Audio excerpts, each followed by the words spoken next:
ఇచ్చిన దాని గురించి ఆలోచించే అవసరం లేదు.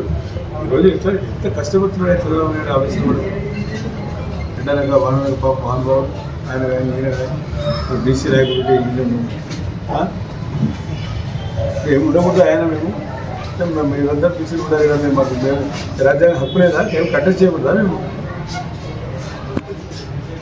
చెప్పాలి ఆ మాట. ఆయన చెప్పినట్టు సార్ చెప్పేది కదా ఇండియా పాకిస్తాన్ ఎందుకు వచ్చింది ఆయన ఉంటుంది నీకు మాట. మన మైనార్టీ రెచ్చగొట్టేది 1000-2000 ఇచ్చేది నువ్వు డబ్బులు పంచుతావని చెప్పేది ఇదే అని. నువ్వు డబ్బులు ఎంత ఉంటాయో ఎవరికి ఎంత ఇవ్వాలో నా దగ్గర చెప్తావు ఏమంటే ఇస్తా. ఎవరికి ఎవరు అప్పు ఉంటారు విద్యాలయం ఎంతమంది దగ్గర డబ్బులు ఇస్తున్నారు ఎంతమందికి అప్పు ఉంటారు ఇమ్మంటే ఇస్తా నేను. నాకేందుకు అది పర్సనల్ థింగ్ మీరు అడ్రస్ నాకే ఎవరి దగ్గర అప్పు తీసుకుని ఎప్పుడు అప్పు తీసుకోండి. ఇది మీరు నమ్మకండి దయచేసి ఒకటి పిక్చర్ అతని గురించి పార్టీ రావాలా తెలుగుదేశం పార్టీ రావాలా ప్రజలు కోరుకుంటున్నారు మహిళలు కోరుకుంటున్నారు యువత ఈ జాబులు లేదు అల్లాడి వర్కులు చేస్తూ ఉన్నారు. సో జాబులు అంటే ఎలక్షన్ ముందు కావాల్సిన ఇచ్చిన నోటిఫికేషన్ రాకూడదని చెప్పి మళ్ళీ అన్నీ కావాలి ఎన్ని విషయాలు ఒకటి ఆలోచన ఎంత పిచ్చివాడు కాకపోతే గుంటూరు ఎక్కడ అనంతపురం ఎక్కడ బస్సులు ఎప్పటి నుంచి పోవాలి ఎప్పుడు చేరుతారు ఆ బస్సులు పోతుంటాయా స్కూల్ బస్సులు నడుస్తుంటాయా ఎంత బాధాకరంగా ఉంది పాపం. మరి తిండి ఎవరు పెట్టాలా నీళ్ళు ఎవరు వేయాలి ఎండాకాలం స్కూళ్ళు బస్సులని బెదిరించి బాగా పాపం డీజిల్ వాళ్ళు వేసుకొని డీజిల్ మార్చుకొని వాళ్ళు ప్రైవేట్ రాస్తున్నారు డబ్బులు పాపం వాళ్ళు వెళ్ళి వారు సొంతంగా డబ్బులు వేసుకొని పోతున్నారు డీజిల్ వేసుకొని. ఎంత బాధాకరమైనది ఈ మాట పిచ్చి లేవు ఎప్పుడు పెట్టి జరుగుతాయి ఎప్పుడు ఇవ్వాలి అంతే కదా. ఎందుకు పిచ్చోడైంది పుదులకు ఎందుకు పిచ్చోడైంది అందుకు పిచ్చోడైంది ఆడ నుంచి ఈడికి ఆయన నిర్ణయిస్తాడు. ఆయన నిర్ణయం ప్రకారం మనం కంటెక్ట్ చేస్తాము. దానికి ఏముంది అది తప్పుడు రాతల గురించి మనం మాట్లాడకూడదు. దీని గురించి అంత శ్రమించిన మాట్లాడాల్సిన అవసరం కూడా లేదని ఇదే పని మళ్ళీ పిచ్చింటారు. దీని గురించి మనం ఆలోచిస్తే ఎట్లా ఒకటి ఏడో నేను ఒప్పుకొని ఉంటా తనని తప్పాను నేను ఉండేది నేను ఒప్పుకొని సాగు నేను ఉండడు ముస్లిం ఎవడన్నా ఉండడేమని ఎత్తులాడితే దొరకడం ఎవరు టికెట్ ఇచ్చినాడు ఎవడన్నా పనికి వచ్చేయడానికి ఇచ్చినాడా. వాళ్ళు వచ్చిన తర్వాత అధికారం ఏమైనా ఒక పని చేసినారా. మాన్యుమెంట్స్ కనబడుతూ ఉన్నాయి సమస్యలు స్టాంకులు టౌన్ హాలు షాదీఖానా దాని పక్కన పార్కు ఇవన్నీ ఎవరు కట్టించినాడు ఆయన కట్టించారండి.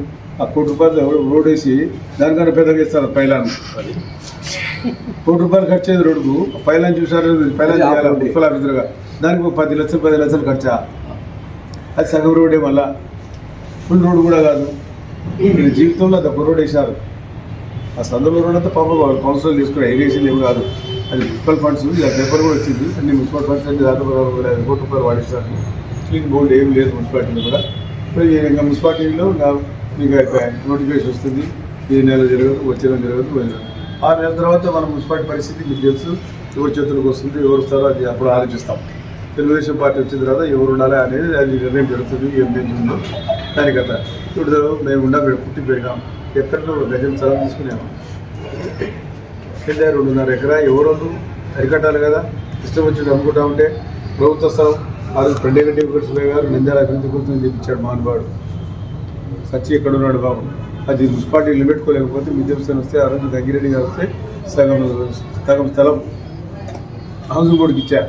అది నేనే ఇచ్చా నువ్వు ఏమైనా ఇచ్చినా హౌసింగ్ బోర్డుకు ఆ స్థలం మన మున్సిపాలిటీ డబ్బులు కట్టలేదని చెప్పి కట్టలేమని చెప్పి ఈయన వస్తే నేనే ఈయన పిలుచుకుపోయి రాధేశ్యామ్ గౌడ్ గారు మంత్రిగా ఉంటే హౌసింగ్ మినిస్టర్ కూర్చోబెట్టి హౌసింగ్ బోర్డు శాంక్షన్ చేసి అలా మున్సిపాలిటీ ద్వారా హౌసింగ్ బోర్డు ద్వారా డబ్బులు మున్సిపాలిటీ కట్టించి దానికి AUDPR స్కీమ్కు దాన్ని నిలబెట్టింది కాబట్టి అప్పటికప్పుడు మళ్ళీ అది ఎన్నెకరాంతం వెళ్తుందే హౌసింగ్ బోర్డుతో ఇల్లు యాక్షన్ ఇప్పించి కట్టించాను. మేము చేసాము ఎన్టీఆర్ నందమూరి గారిని తీసుకొస్తే వైఎస్ఆర్ గారిని తీసుకురా మీరు ఎప్పుడు ఏం చేసినారు ₹1,00,000 ఐఐటీ తీసుకొచ్చారు. ఆ ప్రజలు ఎవరు చేస్తారా మళ్ళీ వాళ్ళ బొగ్గులేళ్ళు రొట్టెలు మళ్ళీ నడిచిస్తారు నిధులు వాళ్ళు ఏడవక ముందు వాళ్ళకి అకామిడేట్ చేయండి ఎక్కడన్నా. వాళ్ళు అకామిడేట్ చేయకుండా మీరు బయటకు పోకుండా ఎట్లా బతుకుతారు ఎట్లా వాళ్ళది రోజువారీ జీవితం గడిపేవాళ్ళు రోజు సంపాదించుకోవాలి రాత్రి సంపాదించుకోవాలి తినాలి. వాళ్ళ పరిస్థితి గురించి ఆలోచించుకోవాలి కదా. తెలుగుదేశం గ్రాఫ్ పెరుగుతూ ఉంది. అందరూ కార్యకర్తలు మిత్రులు సోదరులు అందరూ చాలామంది వచ్చారు. వాళ్ళందరూ వస్తూ ఉన్నారు. అన్ని మండలాల నుంచి అన్ని గ్రామాలు వాళ్ళ ఆశీస్సులు ఉంటాయి నాకు అందరివి. వాళ్ళ ఆప్యాయత అభిమానం వాళ్ళ ఆశీస్సులతో 3 సార్లు ఎన్నుకొని తప్పటికి ఎవరికి గెలిచినాడు. సరిగా ఎవరు కూడా 2 సంవత్సరాలు చేయలేరు. అభివృద్ధి కార్యక్రమాలు చేసినట్టు నేను తప్పటి చేయలేదు.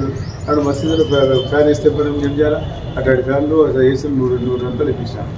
ఓ మసీదులో 50 లక్షలు 4 లక్షలు ఆ మొగోడు ఉంటే మొగతనం ఉంటే ఎమ్మెల్యేకు నేను ఇచ్చిన జీవో రిలీజ్ చేపి షాదీ ఖాన్కు ఒక 45 లక్షలు వేయాలా, ఆ షాదీ ఖాన్ ఉన్న షాదీ ఖాన్కు 25 లక్షలు వేయాలా.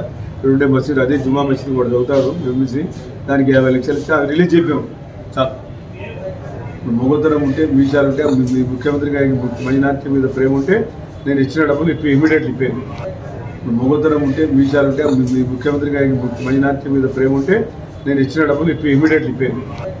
మొగతనం ఉంటే మీసాలు ఉంటే మీ ముఖ్యమంత్రి గారికి మైనార్టీ మీద ప్రేమ ఉంటే నేను ఇచ్చిన డబ్బులు ఇమ్మీడియట్లీ ఇప్పేది. ఆ జీవోలు ఇచ్చిస్తాం కాపీలు కాబట్టి జీవోలు ఉంటాయి, గవర్నమెంట్ డిపార్ట్మెంట్ పంపుడు కొడితే అన్నీ వస్తాయి, అవి ఇప్పండి సార్ చూద్దాం. ఏం చేశారా మీరు? ఒక్క మసీదుకు రూపాయలు ఇచ్చారా? నేను షాదీఖానాలు ఇచ్చా, మసీదులు ఇచ్చా, టెంపుల్లు ఇచ్చా, నూనెపల్ల రామాలయం కట్టుకుంటామంటే కట్టుకోమంటే, షాదీగడ సాయిబాబా దేవులు కట్టుకోమంటే కట్టుకుంటే, రామాలయం కావాలంటే మళ్ళీ ఆంజనేయ స్వామి దేవుళ్ళకి ఇప్పిస్తే, మూచారంలో దేవులం కావాలంటే దానికి డబ్బులు ఇప్పిస్తే, సాయిబాబా దేవులు కావాలంటే దానికి ఇప్పిస్తే, మొత్తం సామరస్యం ఉండాలి, అందరూ కలిసిమెలిసి ఉండాలి. అన్ని రకాల వర్గాల వారికి అన్ని మతాల వారికి కూడా సమానం చేశాం. ఆ రోజు షాదీ వాళ్ళు అడిగినారు కాబట్టి మైనార్టీలు ఎక్కువ ఉన్నారు కాబట్టి వాళ్ళకి ఆటోలో తెప్పించారు. ఆటోలో కొన్ని స్థలాలు తీసుకుంటారు వాళ్ళ దగ్గర బెదిరించి. ఒక 5 ఇంచులు ఇప్పించామని మార్కెట్ యార్డ్ నేను కట్టించారు. షాపులు పెట్టుకున్నారు, 2000 ఇస్తున్నాం. ఎవరు కట్టించారు మార్కెట్ యార్డు? బోర్డు చూడుకో. నేను శంకుస్థాపన చేశా. నేను చేసింది ఏం చేసినా ఒక పని చేయాలి కదా, అది చేయకుండా అది చెప్పకూడదు. అది ఆ పేపర్ గురించి ఆలోచన చేస్తారు. దాని పేపర్ మేము నమ్మడంలే, ఆ పేపర్ చదవడంలే, ఆ పేపర్ తెప్పియడంలే. ఇప్పుడు ఎవరు తీసుకొచ్చి ఇచ్చినట్టు రాసినారని ఎవరో పనికి వాళ్ళు రాతలు రాస్తూ ఉంటారు, ఎవరు రాసిట్టారు లేకుంటే. అంతేగాని వేరేది. ఎందుకంటే ఇప్పుడు అన్ని మండలాల్లో కూడా అందరూ కూడా గుర్తించి ఉన్నారు, వాళ్ళందరూ ఉన్నారు. అదేవిధంగా కొత్తగా వచ్చిన మండలం కూడా అందరూ కూడా పాపం గ్రామంలో ఉండే రైతులు కూడా బాగా సపోర్ట్ చేస్తారు. తెలుగుదేశం పార్టీ రావాలని, అధికారంలో తీసుకురావాలని చెప్పి వాళ్ళు ఆతృతతో